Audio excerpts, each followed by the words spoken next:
الفاتحة.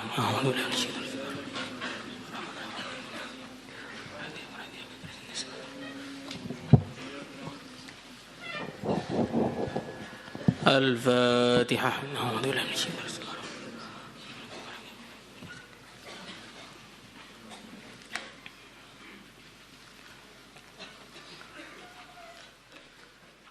الفاتحة.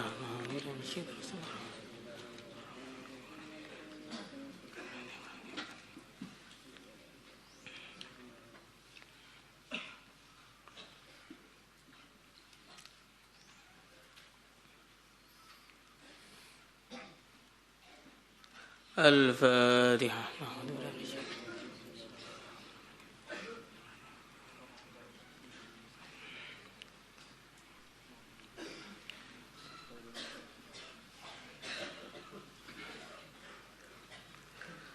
الفاتحة.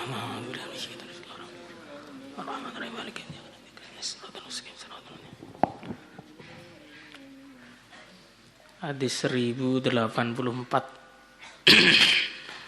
Abu Qiraatil Quran 1084.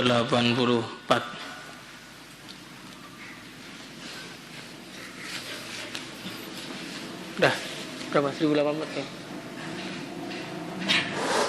Bisa baca tekan Pak? 1084. Bismillahirrahmanirrahim.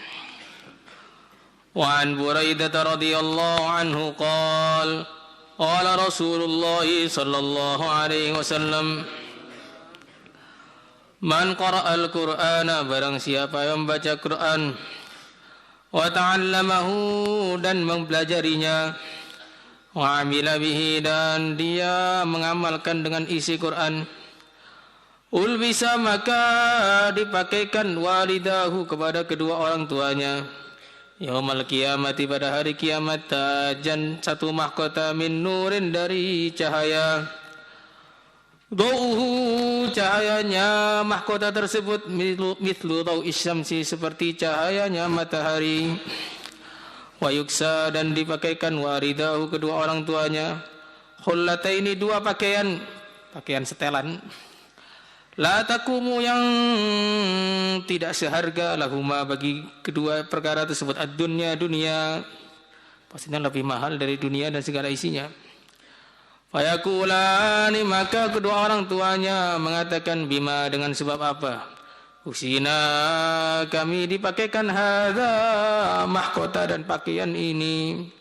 Fayuqalu maka dijawab bi ahdi waladikuma al-Qur'an karena sebab anak kalian mempelajari Al-Quran. Rawahul Hakim wa qala sahihun ala syarti Muslim. Jadi di dalam hadis ini ada beberapa pelajaran penting. Yang pertama,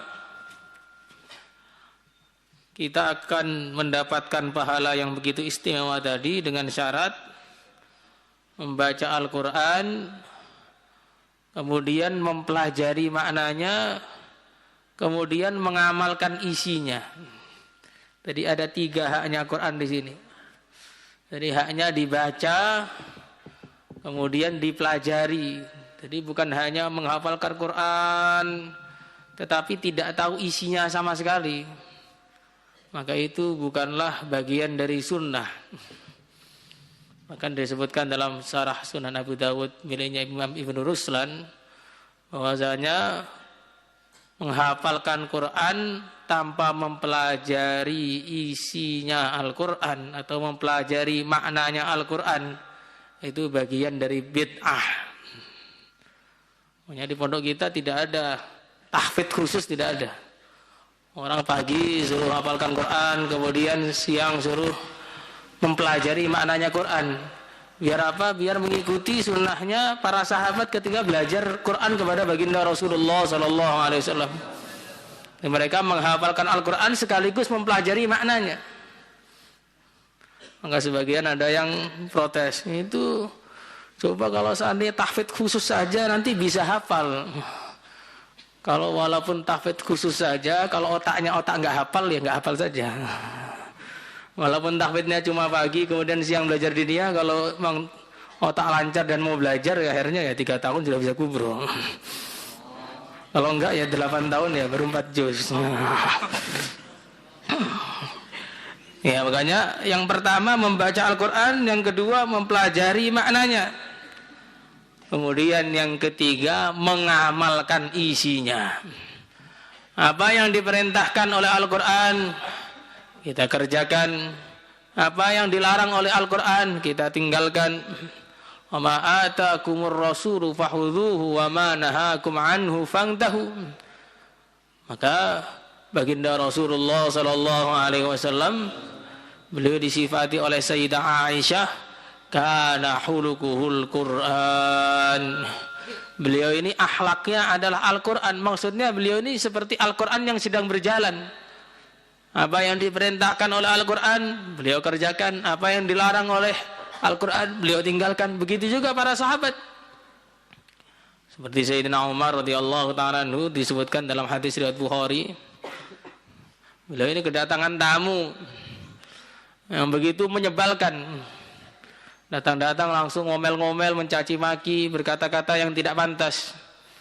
Maka Sayyidina Umar marah. Hampir saja beliau memukul tamu tadi. Maka keponakan tamu tadi mengatakan, ya Amirul Mukminin, ingatlah firman-Nya Allah Subhanahu wa taala, wa a'rid 'anil jahilin. Berpalinglah dari orang-orang yang bodoh. Ini orang ini bodoh, ini orang enggak bener, orang enggak waras. Enggak usah diikuti, enggak usah diabaikan. Enggak usah ditanggepin. Ini orang bodoh, ini orang enggak jelas. Maka Sayyidina Umar yang begitu marah mendengar ayat Al-Quran langsung berhenti seketika marahnya. Nah, makanya kita coba praktek begitu. Walaupun kita ini ngantuk mamanya, ingat ayat Al-Quran. Wa minal laili fatahajjad bihi nafilatan lak asa an yab'athaka rabbuka maqaman mahmuda. Langsung berdiri, hilang ngantuknya, tahajud. Nah, ya harusnya begitu. Kalau kita ini mau baca Al-Quran dengan bacaan yang cepet, seperti balapan MotoGP mamanya, langsung ingat warattilil Qur'ana tartila. Bacanya langsung pelan-pelan gitu.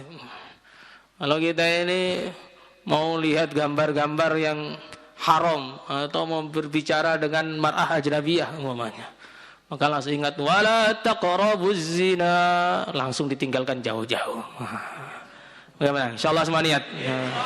Ini namanya membaca Al-Quran, kemudian memahami maknanya, kemudian mempraktekkan dalam kehidupan sehari-hari kita. Ini yang pertama. Kemudian yang kedua kalinya, orang itu kalau amal dia akan bisa semangat kalau dia mengingat apa yang disediakan oleh Allah untuk dia. Kalau orang itu amal dengan ihtisab, maka amalnya bisa ikhlas, amalnya bisa sungguh-sungguh, amalnya bisa serius, amalnya bisa tidak malas-malesan, tidak ogah-ogahan. Maka kalau kita lihat sendiri, kita ini kenapa kok kalau amal itu kok malas-malesan saja? Karena fadilah amal itu jarang kita tampakkan di depan diri kita. Akhirnya amal itu malas-malesan. Seandainya kita ini amal dengan menampakkan fadilah, mengingat-ingat fadilah, maka amal bisa akan sungguh-sungguh. Seperti seorang tabi'in, Sayyidina Taus. Beliau ini mau tidur, kemudian beliau pegang kasurnya. Wahai kasurku, kamu ini begitu lembut, kamu ini begitu empuk, tapi kasur di surga lebih lembut dan lebih empuk daripada kamu. Akhirnya nggak jadi tidur. Kalau kita ini, wahai alasku, kamu itu begitu empuk, enak dipegang kalau waktu istighosa. Akhirnya duduk-duduk di belakang situ, terus nggak mau ikut, cuma megang alas saja. Ini namanya tidak ingat-ingat fadilah dari suatu amalan. Maka kalau kita bayangkan kita ini kalau membaca Al-Quran, jadi hafidz Al-Quran, bisa mendapatkan macam-macam fadilah di sisi Allah Subhanahu wa taala. Orang tuanya saja punya mahkota yang lebih terang daripada cahaya matahari kalau ditaruh rumah. Apalagi anak yang menghafalkan itu sendiri. Gak bisa dibayangkan bagaimana keindahan mahkotanya, keindahan istananya. Maka akhirnya kita ini nanti menghafalkan Quran itu kan sungguh-sungguh. Tidak perlu dikejar-kejar, tidak perlu pakai buku setoran. Terus baca Quran terus. Tidak perlu dipindah ke bawah pohon, terus baca Quran terus. Jadi ini menghadirkan fadilah ini satu perkara yang sangat penting. Maka baginda Rasulullah sallallahu alaihi wasallam beliau bersabda, "Man shoma ramadhana imanan wa ihtisaban." Orang berpuasa Ramadan imanan wa ihtisaban, dan karena mencari pahala. Nah, ini mencari pahala ini perkara yang penting, bukan hanya baca Quran saja, semua perkara kita usahakan bagaimana kita itu mencari pahala. Makanya kita nulis di kelas, rasakan untuk mencari pahala. Kita ingat-ingat bahwa tintanya ahli ilmu ketika disandingkan dengan darahnya orang yang mati syahid, maka lebih berat pahalanya tintanya ahli ilmu. Maka kalau ingat itu pelajaran itu nulis semangat. Nulis Bukhari pun semangat. Enggak bakal nyuruh makmurnya untuk nulis. Ini ihtisab ini sangat penting sekali. Wa an Ibnu Abbas radhiyallahu taala anhuma qala man qara'a al-Qur'ana, barang siapa yang membaca Al-Qur'an, menghafalkan Al-Qur'an, lam yuradda, maka dia tidak akan dikembalikan ila ardhil umur, kepada umur yang paling hina, maksudnya tua atau pikun. Wa dzalika qauluhu ta'ala, itulah firman Allah Ta'ala, tsumma radadnahu asfala safilin, aku mengembalikan sebagian manusia kepada sehina-hinanya orang yang hina, maksudnya umur tua, dalam tafsir begitu. Illal ladzina amanu wa 'amilus shalihat, kecuali orang yang iman dan amal saleh. Qala Ibnu Abbas mengatakan, alladzina qara'ul Qur'an, yaitu orang-orang yang menghafalkan Quran, membaca Al-Quran. Rawahul Hakim wa qala sahihul isnad. Ya. Jadi di sini dijelaskan oleh Sayyidina Ibnu Abbas radhiyallahu taala anhuma, siapa yang menghafalkan Quran, membaca Al-Quran, maka nanti dia tidak akan dikembalikan kepada masa pikun. Masa pikun itu ketika orang itu sudah tua tapi seperti anak-anak lagi, hilang semua ingatannya. Nah, ini dari hadis ini kita bisa ambil pelajaran yang pertama, yang zahirnya, yaitu orang yang membaca Al-Quran, Allah akan jaga dia dari kepikunan. Itu yang sudah jelas. Kemudian yang kedua kalinya, bagaimana orang itu kalau amal agama, Allah Subhanahu wa taala bukan hanya kasih dia pahala di akhirat, tapi di dunia pun Allah akan kasih pahala kepada dia. Ini harus diyakini ini. Jadi orang itu kalau amal agama bukan hanya pahala akhirat saja, di dunia pun Allah Subhanahu wa taala akan kasih anugerah-anugerah. Walau anna ahlal qura amanu wattaqau lafatahna alaihim barakatim minas sama'i wal ard. Jadi orang amal agama ini di dunia juga akan mendapat kemudahan. Karena di dunia ini juga milik Allah. Dunia ini dalam pengaturan Allah. Maka tidak mungkin ada orang yang taat kepada Allah kemudian disia-siakan oleh Allah. Harus yakin ini. Sebagaimana kata-katanya Sayyidatina Hajar radhiyallahu taala anha kepada Nabi Ibrahim alaihi salatu wassalam, ketika beliau ditinggalkan di tengah-tengah padang pasir, tidak ada manusia, tidak ada tumbuhan, tidak ada mata air. Maka beliau bertanya kepada Nabi Ibrahim, hal amarakallahu bi hada ya sayyidi, Apakah Allah memerintah engkau untuk berbuat seperti ini, meninggalkan kami di sini? Maka Nabi Ibrahim mengatakan ya, atau sebagian mengatakan hanya berisyarat saja, ya. Kemudian Sayyidah Hajar mengatakan, idzan la yudayyi'una, idzan la yudayyi'ana, kalau memang ini perintah Allah, Allah pasti tidak akan menyia-nyiakan kami. Jadi kamu rasakan, saya ini amal agama, saya ini baca Quran, belajar Al-Quran, mencari ilmu agama ini karena perintah Allah.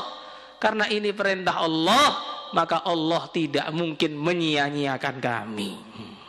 Allah tidak mungkin menyia-nyiakan saya, tidak mungkin tidak memberi makan saya. Kalau saya punya pemahaman bahwasanya kalau saya taat kepada Allah, kemudian saya nggak dikasih makan oleh Allah, maka ini betul-betul pemahaman yang bodoh. Ini betul-betul perkara yang berbahaya. Karena ini namanya suudzon kepada Allah. Dan termasuk dosa yang paling besar adalah suudzon kepada Allah, itu dosa yang paling besar. Dosa kepada manusia, suudzon kepada manusia saja sudah dosa besar, bagaimana suudzon kepada pencipta manusia. Dan orang yang punya pemahaman bahwa ngaji saja tidak cukup, wirid saja tidak cukup, belajar ilmu agama saja tidak cukup, kalau belum saya dapat gelar S1, S2, S3, belum kerja maka Allah nggak akan ngasih makan saya. Wah, ini betul-betul orang yang suudzon kepada Allah. Orang-orang yang hari-hari maksiat kepada Allah, bahkan hari-hari menentang Allah, orang-orang kafir, mereka di dunia ini masih dikasih makan oleh Allah. Masa orang yang iman, hari-hari baca Quran, hari-hari baca sholawat, hari-hari belajar ilmu, hari-hari sholat, kemudian nggak dikasih makan oleh Allah? Nah, ini pemahaman yang seperti itu harus kita buang jauh-jauh. Maka kita yakini kita ini ngamalkan agama, pelajari ilmu agama, sungguh-sungguh takwa kepada Allah Subhanahu wa taala, maka Allah akan ngasih keberkahan kepada kita di dunia ini sebelum di akhirat, karena memang dunia ini juga milik Allah. Bukan dunia ini miliknya orang kafir, miliknya Amerika, miliknya Rusia, miliknya Cina, bukan. Dunia ini milik Allah, yang lain itu hanya merasa punya saja. Merasa punya ini, merasa punya itu. Nanti tiba-tiba datang malaikat Israel langsung ngajari 1 detik, lupa, ajari. Semua bukan milik kamu, mata bukan milik kamu, rumah bukan milik kamu, badan bukan milik kamu, semua milik Allah. Nah, makanya kita harus yakin seperti ini, biar ngamalkan agamanya bisa sungguh-sungguh, ngajinya bisa sampai tahassus. Insyaallah semua lihat. Wa an Abdullah bin Amr bin al-As radhiyallahu ta'ala anhuma qala Rasulullah sallallahu alaihi wasallam, yuqalu akan diucapkan li sahibil Quran, bagi orang yang hafal Quran, iqra, bacalah, warqa, dan naiklah, warattil, dan bacalah dengan tartil, kama kunta turattilu fid dunya, sebagaimana engkau membaca dengan tartil di dunia. Fa inna manzilaka, karena sungguhnya derajat engkau, inda akhiri ayatin, di akhir adalah di sisi akhir ayat, taqra'uha, yang engkau membacanya. Rawahu Abu Dawud wa Ibnu Majah wa Ibnu Hibban wa Tirmidzi wa qala haditsun hasanun sahih. Qala Abu Sulaiman Al-Khattabi fi Ma'alimis Sunan, telah datang fil athari, dalam athar itu hadis, anna adada ayil Qur'ani, bahwasanya jumlahnya ayat Quran, ala qadri darajil jannati, sesuai dengan jumlah derajat-derajat di surga. Wa yuqalu, maka diucapkan lil qari, bagi orang yang baca Quran, irqa, naiklah fid daraji, dalam derajat-derajat surga, ala qadri ma kunta taqra'u, sesuai dengan ukuran yang kau membaca, min ayil Qur'ani, dari ayat Quran. Faman istaufa, maka siapa yang menyempurnakan jami' al-Qur'ani, semua Quran, istaula, maka dia akan mencapai ala aqsa darajil jannati, atas puncaknya derajat di surga, fil akhirati, di akhirat. Faman qara'a juz'an, dan barang siapa membaca satu bagian saja minhu dari Al-Qur'an, karena maka adanya raqiyuhu, naiknya dia, fid daraji, di dalam derajat-derajat tadi, ala qadri dzalika, atas sesuai bacaan dia. Fayakunu, maka menjadi muntahat thawabi, puncaknya pahala inda muntahal qiraati, di sisinya akhirnya bacaan. Ya, jadi di sini jelaskan orang yang membaca Al-Qur'an akan dikasih tahu, bacalah Al-Qur'an dan naiklah sesuai dengan bacaan kamu ketika di dunia. Maka orang yang bacanya 6.000 ayat dengan bacanya 6.001 ayat, nanti derajatnya di akhirat beda. Atau yang hafal semua Al-Quran dengan hafal hanya Al-Fatihah saja, tentu derajatnya beda. Maka beruntunglah orang yang jadi hafid Al-Quran. Semoga termasuk kita semua. Ini penting sekali. Jadi ini di sini harus jadi pelecut bagi kita untuk lebih sungguh-sungguh lagi dalam menghafalkan Quran. Yang masih malas-malasan itu harus lebih sungguh-sungguh lagi. Apalagi yang belum ada niat untuk menghafal. Kenapa kamu nggak belajar Quran, nggak menghafalkan Quran, nggak belajar Al-Quran? Pak, saya bukan jurusannya. Al-Quran itu jurusan untuk masuk surga. Nah, kalau kamu nggak jurusan Al-Quran berarti nggak bisa masuk surga dong nanti jadinya. Nah, ini ayat ini harus jadi pelecut bagi kita bagaimana lebih sungguh-sungguh lagi menghafalkan Al-Quran. Kemudian yang kedua, harus kita yakini bahwa fasilitas yang didapatkan oleh manusia ketika di akhirat adalah sesuai dengan korban yang dia lakukan ketika di dunia. Makin banyak korbannya, makin banyak fasilitasnya. Makin sedikit korbannya, makin sedikit fasilitasnya. Tidak ada korbannya, tidak ada fasilitas di sana sama sekali. Yang ada hanya fasilitas api. Harus lebih serius. Maka disebutkan ada orang di akhirat sana dalam satu hadis. Dia kehausan, sangat-sangat kehausan. Tiba-tiba datang puasanya memberi air minum dia sehingga dia tidak haus lagi untuk selama-lamanya. Ada orang yang ketika di akhirat sana para nabi sudah duduk berhalakoh-halakoh. Dia mau duduk di halakoh mana saja ditolak. Tiba-tiba datang mandi jinabatnya, mendorong dia, diajak didudukkan di sampingnya baginda Muhammad SAW. Ada orang yang sudah hampir jatuh ke neraka. Tiba-tiba datang air mata dia ketika di dunia, mengangkatnya langsung masuk surga. Ada orang yang ketika di Sirat, dia bergetar, gak bisa jalan. Saking mengerikannya. Tiba-tiba datang husnudzonnya kepada Allah ketika di dunia, getarnya langsung hilang, langsung berjalan ke surga. Ada orang di sana tuh kadang-kadang jalan, kadang-kadang jatuh, kadang-kadang merangkak. Datang bacaan sholawatnya ketika di dunia, maka dia langsung berdiri tegak, berjalan menuju surga. Allahumma shalli ala sayyidina Muhammad. Jadi artinya itu, orang itu kalau punya banyak amalan, nanti di akhirat banyak penyelamatnya.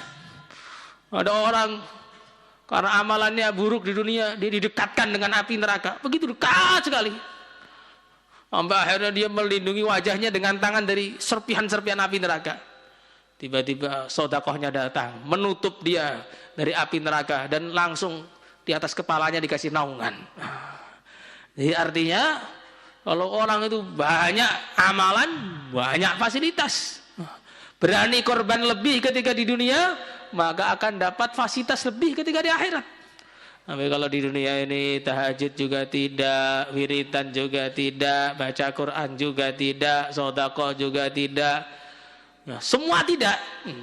Maksiatnya saja yang jalan. Maka nanti di akhirat ya akhirnya kebaikan-kebaikan tadi akan hilang dari dia. Sebagaimana disebutkan dalam satu hadis, ada orang di surga yang bagian bawah, tiba-tiba melihat orang-orang yang di surga bagian atas itu naik kuda terbang. Kudanya begitu istimewa, pelananya dari emas, kemudian tali kekangnya dari perak, dan macam-macam hiasan-hiasan yang begitu mewah di situ. Maka orang-orang tadi bertanya, ya Allah, kenapa orang-orang ini begitu hebat, punya kendaraan yang hebat? Ini ahli surga ini. Maka dijawab Mungkin malaikat atau langsung Allah langsung. Dijawab itu disebabkan dulu orang-orang yang naik kuda itu di dunia mereka sering puasa, sedangkan kamu hanya sibuk makan saja. Kemudian orang-orang ini di dunia mereka ketika malam tahajud, sedangkan kamu tidur saja di gang. Tambahan sendiri itu. Kemudian orang-orang tadi di dunia mereka sibuk berjuang, sedangkan kamu sibuk di rumah nggak mau berjuang. Jadi perbedaan amal akan memberikan perbedaan fasilitas ketika di akhirat. Dan derajat di surga itu begitu tinggi sekali. Tidak sama dengan perbedaan derajat ketika di dunia. Disebutkan dalam satu hadis, orang yang derajat di surga itu derajat satu dengan derajat yang lain, orang bawah melihat orang yang atas, itu diibaratkan seperti kita di dunia melihat bintang kejora di langit yang jauh sana. Jauh sekali. Maka suatu ketika, orang-orang yang di surga bawah itu sedang duduk-duduk. Tiba-tiba ada cahaya yang begitu terang sekali, menerangi surga yang sudah terang. Ibaratnya di sini udah ada lampu, tiba-tiba ada matahari masuk masjid. Terang sekali. Maka orang-orang ini kaget, ini cahaya apa ini? Oh, ini cahaya karena ahli surga yang atas sedang buka jendela lagi nengok ke bawah. Jadi cahayanya itu menerangi surga yang sudah terang. Bayangkan bagaimana itu. Semoga kita termasuk yang atas. Nah, ini fasilitas yang atas itu tentu dengan amalan-amalan yang tidak sama dengan yang lain. Orang itu bisa menjadi orang istimewa karena amalannya istimewa. Seperti kitab Bukhari itu umpamanya. Al-Imam Al-Bukhari kitabnya begitu istimewa. Diterima oleh orang seluruh dunia sampai sekarang. Dibaca di mana-mana, diterangkan di mana-mana, ditulis di mana-mana. Nah, bagaimana itu? Karena beliau punya amalan yang istimewa. Beliau tidak menulis satu hadis pun kecuali mandi terlebih dahulu, kemudian sholat 2 rakaat. Hadis Bukhari ada 9.000 lebih, berarti 9.000 kali mandi, tapi untuk nulis hadis. Kalau kita mandi kan biar glowing. Itu pun nggak glowing juga. Jadi orang itu akan punya pangkat yang istimewa seperti tadi karena punya amalan yang istimewa. Maka kita harus menyiapkan ketika hidup di dunia ini punya sesuatu yang istimewa. Yang nanti kalau ditanya oleh Allah, apa yang sudah kamu siapkan untuk berjumpa dengan aku? Kita bisa katakan, sholat kita kah, puasa kita kah, doa kita kah, wirid kita kah, sodakoh kita kah, bacaan Quran kita kah, atau yang lain-lain. Pokoknya kita harus punya persiapan yang istimewa untuk perjumpaan yang istimewa dengan Allah Subhanahu wa taala pencipta alam semesta. Insyaallah semuanya. Salatullah